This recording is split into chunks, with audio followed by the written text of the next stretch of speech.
जय हिंद साथियों, मैं आदेश आपका राही आदि क्लासेस में स्वागत करता हूं। हम सभी आज पढ़ेंगे संज्ञा।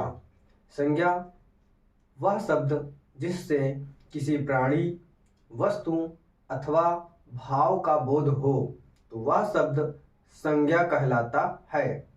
संज्ञा के प्रकार या भेद। संज्ञा 5 प्रकार की होती है।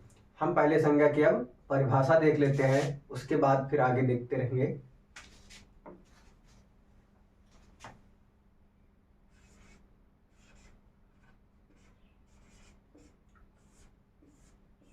संज्ञा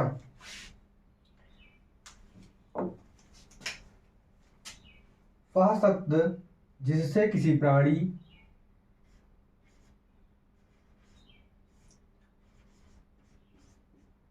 वह शब्द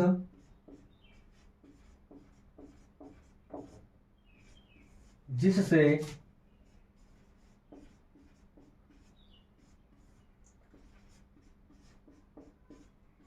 किसी प्राणी,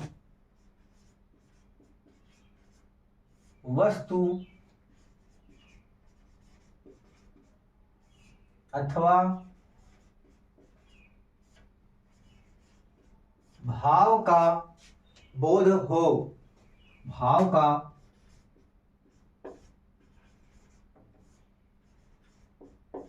बोध हो, वह शब्द संज्ञा कहलाता है।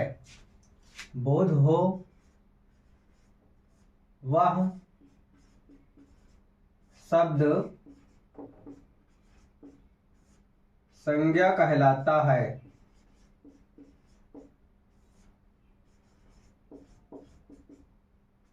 संज्ञा कहलाता है।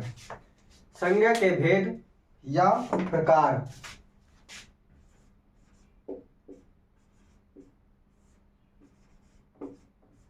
संज्ञा के भेद या प्रकार। संज्ञा 5 प्रकार की होती है। व्यक्तिवाचक संज्ञा, जातिवाचक संज्ञा, भाववाचक संज्ञा, समूहवाचक संज्ञा और द्रव्यवाचक संज्ञा। पहला देखते हैं व्यक्तिवाचक संज्ञा।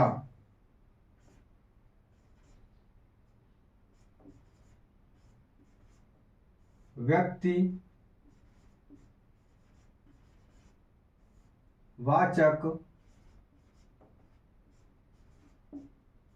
संज्ञा। दूसरा होता है जातिवाचक संज्ञा। जातिवाचक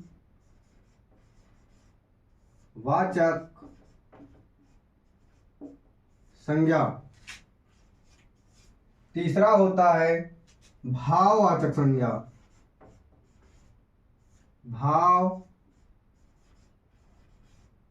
भाववाचक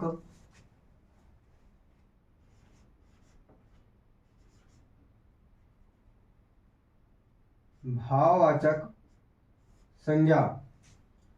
चौथा समूहवाचक संज्ञा। समूहवाचक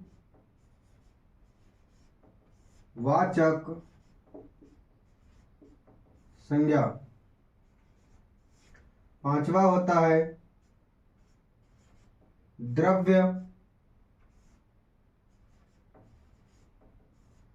द्रव्यवाचक संज्ञा। ये हमारी 5 प्रकार की संज्ञा होती है। इसमें भी अगर क्वेश्चन या प्रश्न पूछे संज्ञा कितने भेद की होती है या संज्ञा के प्रकार कितने होते हैं, 5 प्रकार की होती है। अगर हमसे पूछ ले संज्ञा मुख्य रूप से कितने प्रकार की होती है, जब ऐसा प्रश्न पूछेगा कि जब संज्ञा मुख्य रूप से कितने प्रकार की होती हैं, तब उसके 3 भेद होंगे। कौन कौन से?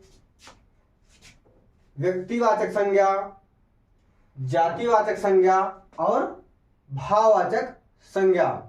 तो इसके हम मुख्य रूप से 3 प्रकार की होती हैं। संज्ञा विकारी शब्द होता है, यानी संज्ञा में परिवर्तन होता है। संज्ञा में परिवर्तन किससे किससे होता है?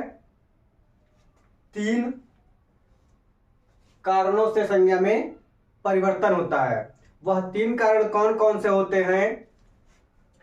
पहला, लिंग की वचन से होता है। दूसरा, वचन के रूप से। तीसरा, कारक के प्रभाव से संज्ञा में परिवर्तन होता है।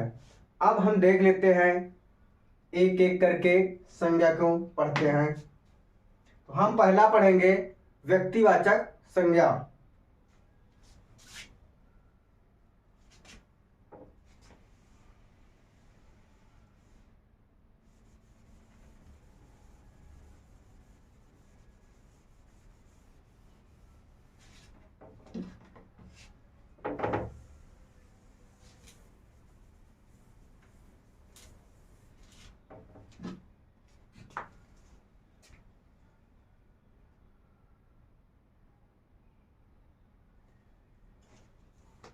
व्यक्तिवाचक संज्ञा वह शब्द जिससे किसी व्यक्ति, वस्तु या स्थान का नाम का बोध हो, तो वहां पर व्यक्तिवाचक संज्ञा होता है।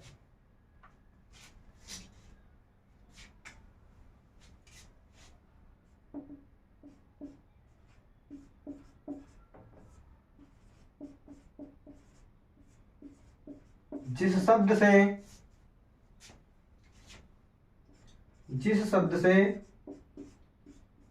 किसी व्यक्ति,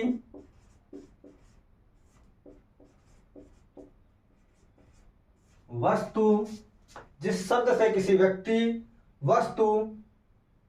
अथवा स्थान का बोध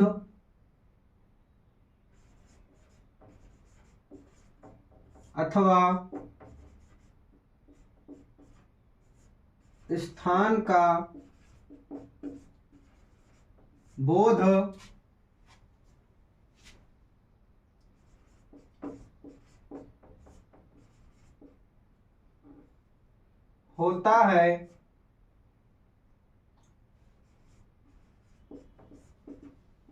वहां पर व्यक्तिवाचक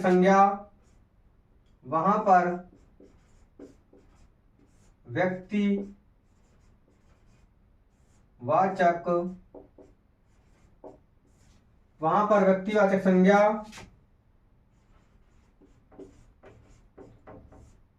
होता है। जैसे किसी स्थान का नाम,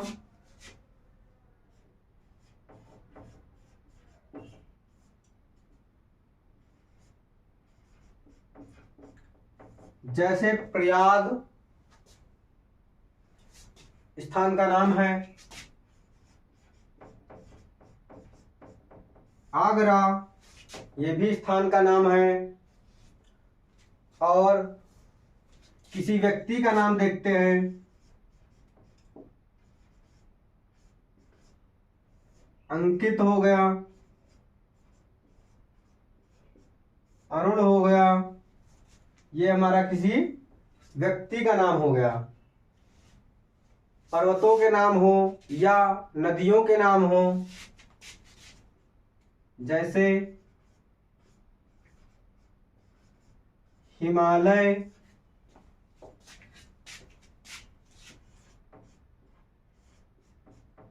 गंगा आदि। जब भी हमारा नाम देकर बोलेगा तो वहां पर हमारा व्यक्तिवाचक संज्ञा होगा। अगर हम इसमें नोट करके लिखना चाहें तो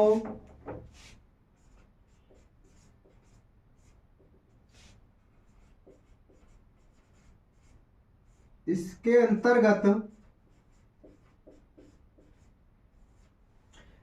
अंतर्गत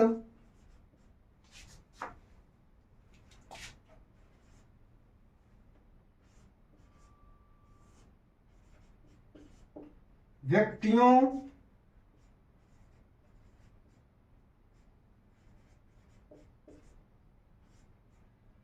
व्यक्तियों, दिशाओं, नदियों,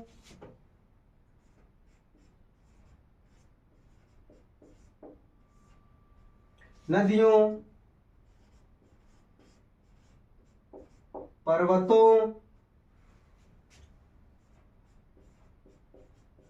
नगरों, सड़कों,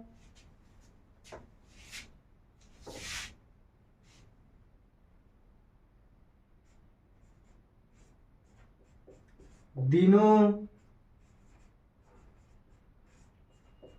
महीनों,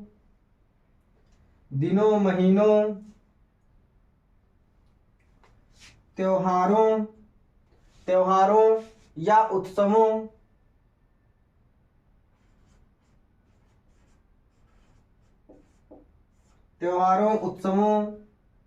या कोई घटना हो,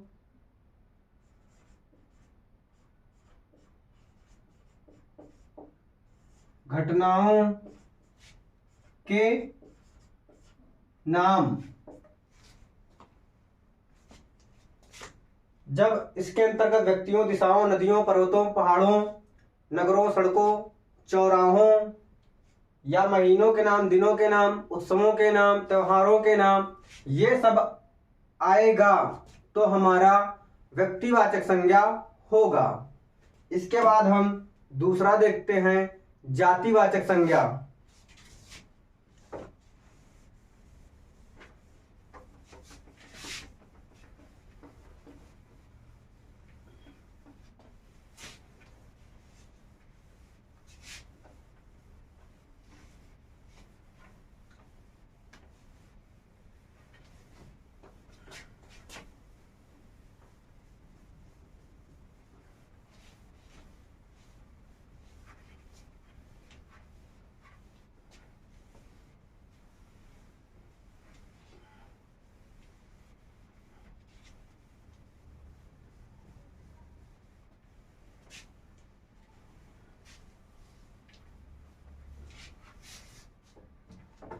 जातिवाचक संज्ञा वह संज्ञा होती है जिससे किसी व्यक्ति, वस्तु का एक ही जाति का बोध हो, एक ही जाति, एक ही तरह की या एक ही प्रकार की वस्तुओं का बोध हो, तो वह हमारा जातिवाचक संज्ञा होता है।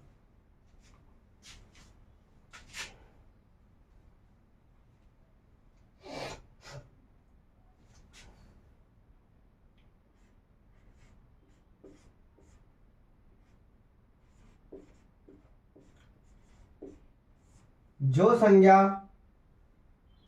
एक ही प्रकार की, जो संज्ञा एक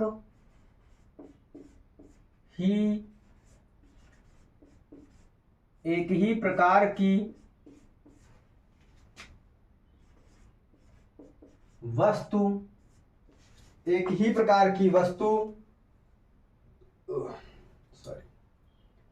अथवा व्यक्तियों, वस्तु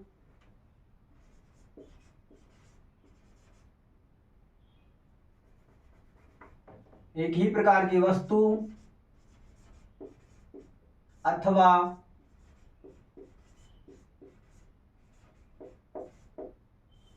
व्यक्तियों का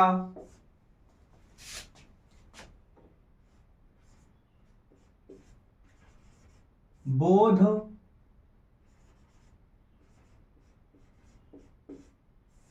कराती है, वह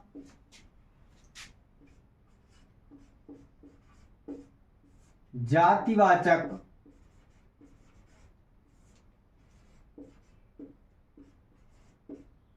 संज्ञा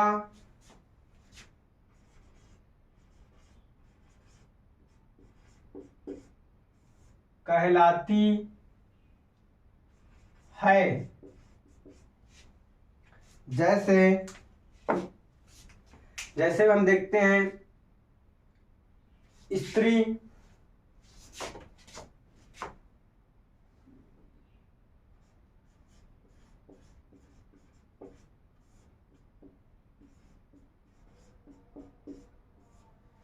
जैसे स्त्री, बहुत सारी स्त्रियां होती हैं, लेकिन अगर किसी स्त्री का अलग अलग नाम होता है तो किसी स्त्री का नाम देकर अगर बोलेगा तो वो हमारा व्यक्तिवाचक में हो जाएगा। लेकिन कोई स्त्री केवल बोले तो वो जाति है, एक स्त्री की जाति होती है। महिला,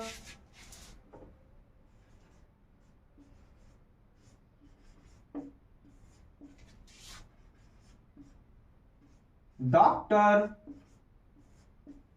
डॉक्टर भी, डॉक्टर के अंतर्गत स्त्री भी आते हैं और पुरुष भी आते हैं, लेकिन सबका अलग अलग नाम होता है। अगर किसी डॉक्टर या चाहे वो स्त्री हो या पुरुष हो, उसका अगर नाम देगा तो वह हमारा व्यक्तिवाचक संज्ञा में चला जाएगा। लेकिन केवल डॉक्टर बोलेगा तो हमारा जातिवाचक होता है। उसी प्रकार अध्यापक, अध्यापक महिलाएं भी होती हैं और पुरुष भी होते हैं। जब किसी अध्यापक या अध्यापिका का नाम लिख कर देगा तो वो हमारा व्यक्तिवाचक होगा, अन्यथा अध्यापक जातिवाचक होता है। केवल अध्यापक भी बोला जाएगा तो उसमें स्त्री और पुरुष दोनों आते हैं। अध्यापक और बोला जाए लड़का, तो लड़का बहुत सारे हैं, लेकिन एक लड़का जाति है। किसी लड़के का नाम दिया जाए तो व्यक्तिवाचक में हो जाएगा। उसी प्रकार गाय, गाय जाति है, लेकिन गाय का भी नामकरण हो जाता है, कोई कुछ भी रख देता है, कोई कुछ भी, तो वहां पर वो व्यक्तिवाचक हो जाए। ऐसे केवल जब गाय बोला जाएगा तो हमारा जातिवाचक के अंतर्गत आएगा। कोई शहर हो, शहर कह दिया जाए तो बहुत सारे शहर होते हैं, तो शहर क्या है? शहर हमारा जातिवाचक के अंतर्गत आएगा। और केवल नदी बोल दें हम तब भी जातिवाचक के अंतर्गत आएगा। पहाड़ी बोल दें तब भी जातिवाचक के अंतर्गत आएगा। अगर नदी में ही हम ले लें गंगा, गोदावरी, कावेरी, तो ये सब हमारा व्यक्तिवाचक के अंतर्गत आ जाएगा। अभी जो कि हम व्यक्तिवाचक संज्ञा पढ़ चुके हैं, तो ये हमारा जातिवाचक के अंतर्गत आएगा।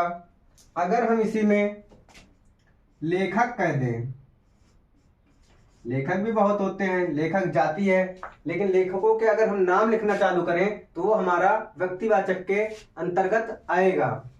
लेखक हो गया। अगर हम जानवर लिखें, बहुत से जानवर होते हैं, जानवर एक जाति है, लेकिन उसमें भी किसी जानवर का हम नाम लिखने लगे तब वो हमारा व्यक्तिवाचक हो गया, जानवर हो गया। मछली भी होती हैं, मछलियां भी बहुत प्रकार की होती हैं, तो अगर हम नाम लिखेंगे तो हमारा व्यक्तिवाचक होगा। ऐसे में हमारा जातिवाचक होता है।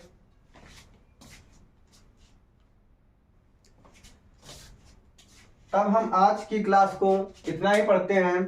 आज हमने पढ़ा व्यक्तिवाचक संज्ञा और जातिवाचक संज्ञा। अगली क्लास को हम इसके आगे, अभी हमारा 3 बचा हुआ है, द्रव्यवाचक, भाववाचक और समूहवाचक, इसको हम कल पढ़ेंगे। आप सभी इस क्लास को लाइक कीजिए, कमेंट कीजिए और इसको शेयर भी कीजिए। जैसे जैसे आप इस परिवार को अधिक से अधिक बढ़ाएंगे और लाइक करेंगे तो हमारा भी उत्साह बढ़ेगा कि लोग इस क्लास को पसंद कर रहे हैं। तो मैं भी और अच्छे तरीके से कोशिश करूंगा। वैसे तो मैं 100% देता हूं, बट कोशिश, सुधार तो होना ही चाहिए। आज की क्लास को यहीं पे समाप्त करते हैं। धन्यवाद।